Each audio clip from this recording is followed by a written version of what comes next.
So Seth Rogen plays a guy who's a millionaire because of his father, and this guy is lazy, and he just goes to parties with girls. And after a party one day, he finds out that his father died, and he has to take over his father's company, which is a newspaper business. So he meets one of his dad's servants, who is not only a servant, but an inventor. So they both bond over how much they hate Seth's dad, and then Kato shows Seth all of his inventions, including the car, which still doesn't make the movie any better. So out of nowhere, they both decide to fight crime as the Green Hornet and Kato. And get this, they make themselves criminals to get to the crime underworld. That is the stupidest thing I have ever heard. Batman didn't need to do that. Spider-Man didn't need to do that. That has got to be the stupidest plan I've ever heard. And so they fight crime, which are clunky as hell, until they come across the guy from Inglourious Basterds. He'll make a great villain, right? No! Great villains have something unique. He just has a gun that's two guns in one. That is incredibly stupid. Not incredibly clever, and it's such a stupid plot point. Cameron Diaz is in the movie. Jesus, did you think that you could do worse than the Charlie's Angels Full Throttle movie? I never knew you could do any worse until you did this movie. And she's totally useless in this movie. Seth is hitting on her, something that fucking superheroes don't do, and she kind of hates him completely. After seeing this movie, I can't blame her. So the both of them are fighting for the girl. This is not Batman and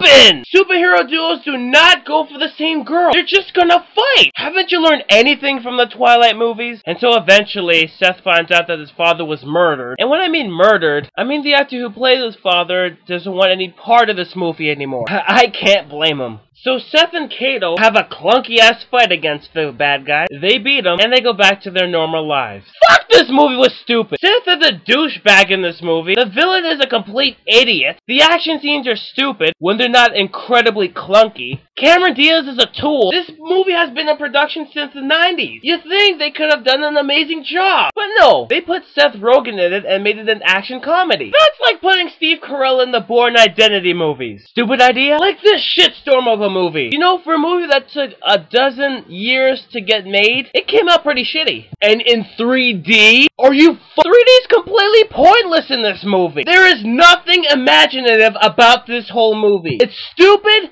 stupid, stupid. I know I'm late for reviewing this movie, but I had to sink in the terrible things about this movie. I slowly had to let it sink in. This movie's up there with Catwoman, Batman and Robin, and Superman 4. Okay, this movie wasn't as bad as Superman 4, but it's still fucking bad! See The Dark Knight if you want to see something serious. Hell, I'd rather see The Hulk from 2003. And hey, I'd rather see the Fantastic Four movies. The humor in those movies are better than the humor in this movie. Looks like next to Spider-Man, there'll be another franchise they'll have to reboot. And get this, this movie was directed by Michael Gondry, the guy who directed one of my favorite movies, Eternal Sunshine of the Spotless Mind.